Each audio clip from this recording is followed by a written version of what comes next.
চট্টগ্রামের রিয়াজউদ্দিন বাজারের রিজওয়ান কমপ্লেক্সে অগ্নিকাণ্ডে ৩ জন নিহত ও এক শিশু আহত হয়েছে। নিহতদের 2 জন দোকান কর্মচারী, আরেকজনের পরিচয় জানা যায়নি। ফায়ার সার্ভিস জানায়, মার্কেটের গলি সংকীর্ণ হওয়ায় আগুন নেভাতে বেগ পেতে হয়েছে। 4 ঘন্টার আগুনে 4টি মোবাইলের দোকানে 7 থেকে 8 কোটি টাকার ক্ষতি হয়েছে বলে দাবি ব্যবসায়ীদের।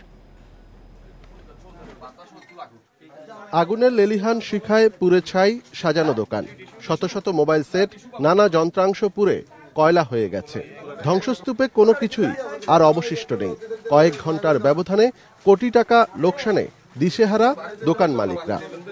ইলেকট্রিক শর্ট সার্কিট অথবা আইপিএস থেকে আগুন লাগার সম্ভাবনাটা আমরা ধারণা করতেছি আর কি। যেহেতু এটা প্রায় 800-900 ফিটের একটা দোকান, এই যেহেতু এগুলো মোবাইল অ্যাক্সেসরিজ, ওই আগুন লাগার পর আসলে নিয়ন্ত্রণে আসতে একটু।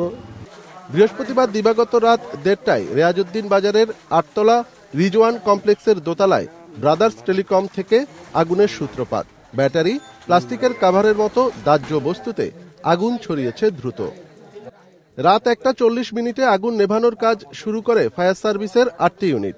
মার্কেটের সংকীর্ণ গলি দিয়ে আগুনের কাছে পৌঁছাতে ব্যাগ পেতে হয়। ভোর 5:30টার দিকে আগুন নিয়ন্ত্রণে আসে। একজনের মরদেহ উদ্ধার হয়। আহত 3 জনকে হাসপাতালে নিলে মারা যান আরও 2 জন। প্রাথমিকভাবে বৈদ্যুতিক শর্ট সার্কিট থেকে আগুনের সূত্রপাত বলে মনে করছে ফায়ার সার্ভিস। অনুপম শীল, ইন্ডিপেন্ডেন্ট নিউজ, চট্টগ্রাম।